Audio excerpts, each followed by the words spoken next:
guys, I just thought I would jump on really quick and do a little bit of an update. It is Sunday morning, actually Sunday afternoon. I'm getting ready to run to the grocery store to get a few things that we need for the week. So I thought I would get on and give you guys an update on my dad and kind of like the whole situation that is going on. So Thursday, my dad had an oncologist appointment that we had finally gotten into. We had a really hard time getting this appointment. His primary kept pushing for it.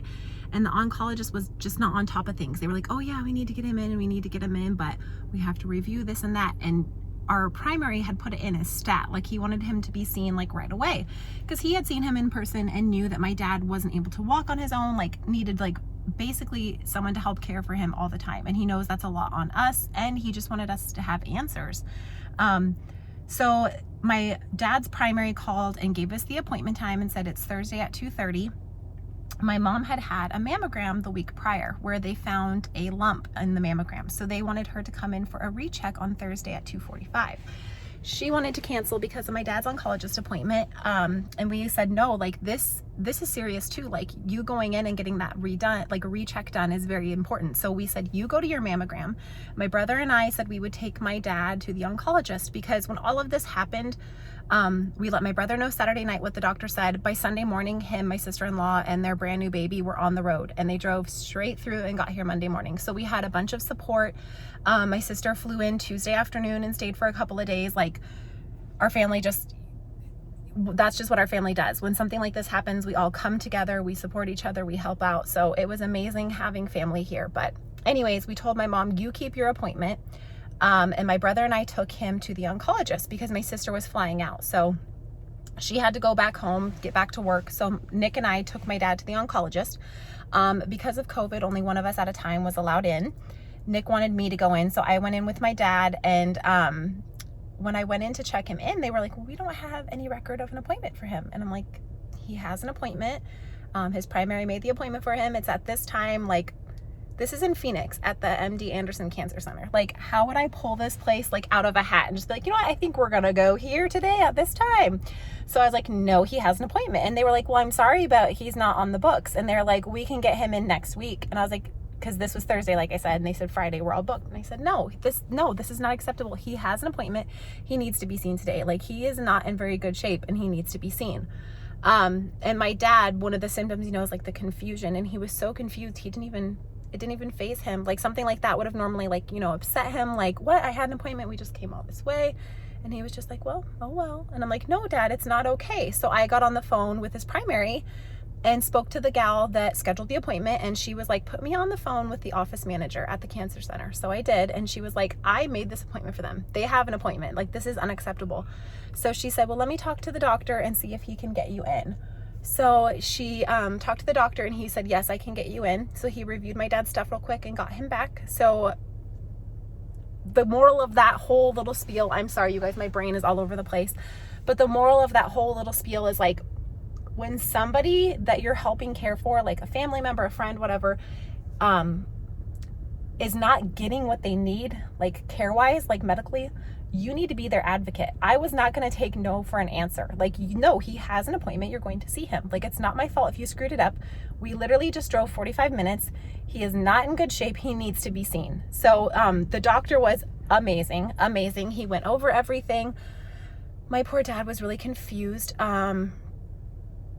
He asked my dad what year it was, and he thought it was 2017. And he explained to us that he had a very large tumor right here in the front of his head, and then one right here on the right side. The one on the right is smaller, but the one on the front is what's pushing and causing a lot of swelling. And that one is the size of like an apple or an avocado.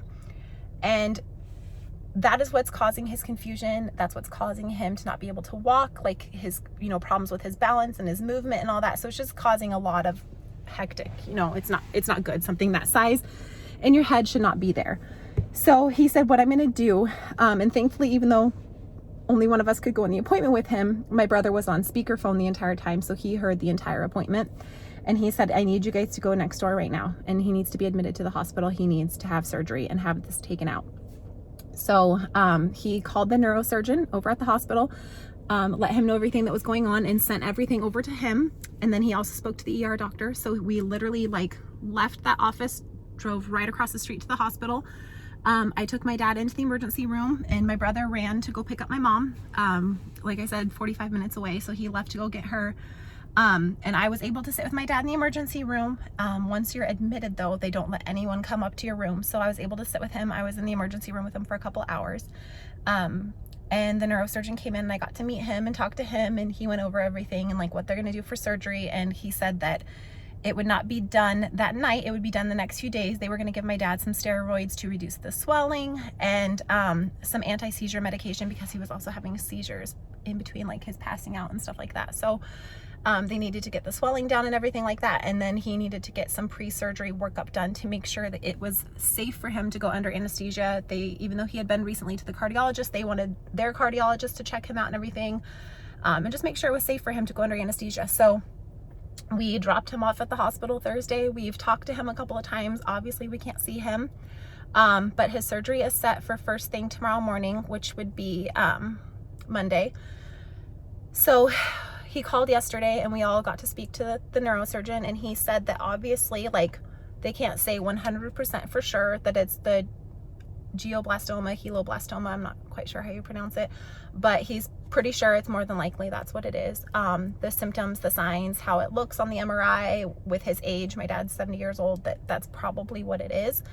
But he said, you know, there have been cases that I personally have seen done where I get in there and I take it out and we biopsy it, and it's just like an abscess. So please, please, please, you guys, if you pray, if you want to send good thoughts, good vibes, whatever is your jam, please send them, and hope that my dad is just by some miracle an abscess and it's not cancer, because we're not, I mean, I know no one's ever ready to say goodbye, but it's just, I mean, he's 70. I feel like that's still so young. So please, please, please keep him in your thoughts and prayers. They said surgery could take obviously a really long time. It could take most of the day.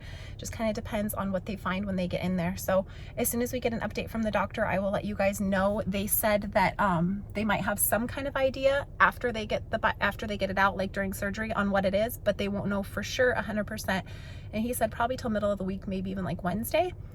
So I'm not sure if that'll get pushed back since Monday's a holiday or whatnot, but I just thought I would update you guys really quick. So yeah, that's what's going on. We've just been making sure, we've been over at my mom's and spending a lot of time with her and helping her out with things to kind of keep her company and things like that, since my dad's been gone since Thursday. So I'm going to run to the store, like I said, and get our groceries for the week. And then my mom's going to come to our house for dinner tonight. But I just thought I would jump on really quick and update you guys. Yeah, that's what's going on. So please keep my dad in your prayers. Please keep my mom in your prayers. She's going for a biopsy of the lump they saw on her mammogram on Friday. So it's just a lot to take in. We've got a lot going on. You know, my mom's got her health issues. My dad has his health issues. And then obviously everything's a mess with COVID. Like, you can't go be with anyone. So it's really hard. So I just wanted to let you guys know how much I appreciate all the love, the support, the kindness. You guys really mean the world to us. So thank you so much. And it's been so refreshing to like just have so many people like just sending kind words and just being so sweet. So you guys are amazing. We love you, and you really are the best. But I just wanted to give you guys a little update, and I will let you know more once we hear from the doctor, like an answer to what his biopsy says. So thank you guys. Love you.